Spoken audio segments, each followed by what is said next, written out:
সুপ্রিয় দর্শক, আসসালামু আলাইকুম। সবাইকে স্বাগত জানাচ্ছি আজকের গুরুত্বপূর্ণ সংবাদে। প্রথমেই জানিয়ে দিচ্ছি সংবাদ শিরোনাম, পরে বিস্তারিত। Walking is a must have for faith breeding. বাংলাদেশের রাজনৈতিক অঙ্গনে আবারও নেমেছে অস্থিরতার কালো ছায়া। ঠিক জাতীয় নির্বাচনের আগে বিদায় ঘণ্টা বেজে গেল প্রধান উপদেষ্টার নোবেলজয়ী অর্থনীতিবিদ ড.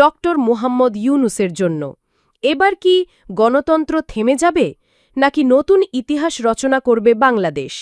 প্রিয় দর্শক, আপনারা দেখছেন আমাদের বিশেষ নিউজ রিপোর্ট।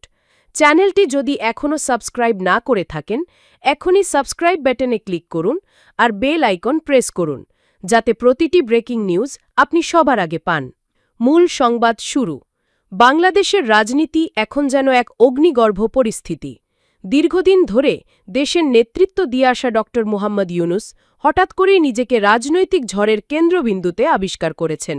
রাজধানী ঢাকার ভোরবেলা চারদিক ঘিরে রয়েছে টহলরত সেনাযান। রাস্তার মোড়ে মোড়ে বসানো হয়েছে চেকপোস্ট। দোকানপাট হঠাৎ বন্ধ হয়ে গেছে।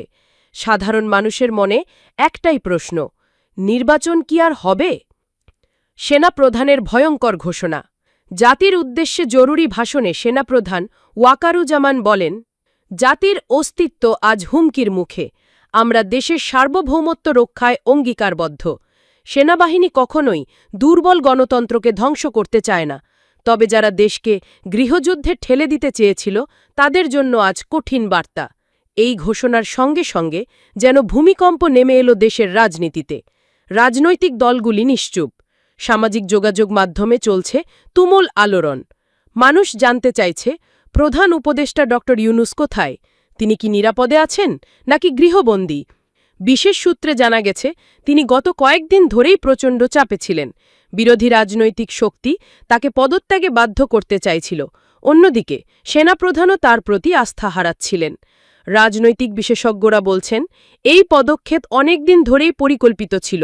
কারণ ছাত্র আন্দোলন, বিরোধী সংগঠনগুলোর উপর হামলা, দমন নীতির কঠোর অবস্থান সবকিছুর মধ্যেই ইঙ্গিত ছিল আসন্ন সেনা শাসনের। নির্বাচন কমিশন ইতিমধ্যেই ঘোষণা করেছিল আগামী মাসে জাতীয় নির্বাচন অনুষ্ঠিত হবে। কিন্তু সেনা শাসন ঘোষণার পর কার্যত থমকে গেছে সেই প্রক্রিয়া। একদল পর্যবেক্ষক মনে করছেন, এটি বাংলাদেশের রাজনীতির নতুন অধ্যায়। অন্যরা বলছেন, এটি গণতন্ত্রের মৃত্যু। কিন্তু সাধারণ মানুষের কণ্ঠে শোনা যাচ্ছে ভিন্ন সুর। তারা বলছে, আমরা চেয়েছিলাম অবাধ ও সুষ্ঠু নির্বাচন, কিন্তু এখন রাস্তায় শুধু সেনাগাড়ি আর টহল। কঠিন হুঁশিয়ারি। সেনাপ্রধান তার ঘোষণায় আরও বলেছেন, যারা দেশের বিরুদ্ধে ষড়যন্ত্র করবে তাদের কোনো ক্ষমা নেই, প্রয়োজনে মারিদ আদালত বসানো হবে। এই বক্তব্যের পর আতঙ্ক ছড়িয়ে পড়েছে সর্বত্র। সাংবাদিক, রাজনৈতিক ব্যক্তি, এমনকি সাধারণ নাগরিকও সবাই শঙ্কিত। অনেকে বলছেন, এবার হয়তো শুরু হবে ব্যাপক ধরপাকড়। ড. ইউনূসের ভবিষ্যৎ নিয়েও চলছে নানা জল্পনা কল্পনা। কেউ বলছে, তাকে দেশ ছাড়তে বাধ্য করা হবে।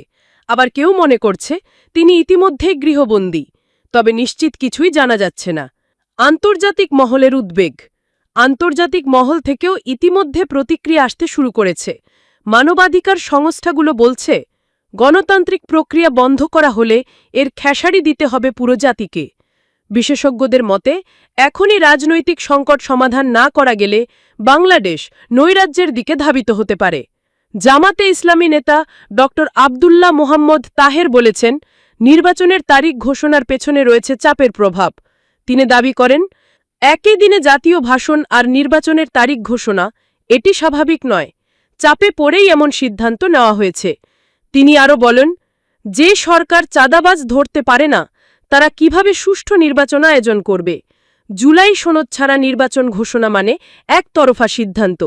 এদিকে সিলেটে আলোচিত রায়হান হত্যা মামলার প্রধান আসামি বহিষ্কৃত এসআই আকবর হোসেন ভূঁইয়ার পলায়নের গুঞ্জন ছড়িয়েছে। বুধবার আদালতে হাজির না হওয়ায় এই সন্দেহ আরও ঘনীভূত হয়েছে। আইনজীবীরা জানিয়েছেন, হাইকোর্টের নির্দেশনা অনুযায়ী 10 দিনের মধ্যে আত্মসমর্পণ করার কথা ছিল আকবরের, কিন্তু তিনি আদালতে হাজির হননি। ফলে এখন তাকে পলাতক ধরা হচ্ছে। রায়হানের মা সালমা বেগম আগেই আশঙ্কা করেছিলেন, জামিন পাওয়ার পর তিনি দেশ ছেড়ে পালাতে পারেন। এখন সেই আশঙ্কা সত্যি হচ্ছে কিনা তা নিয়ে জনমনে প্রশ্ন।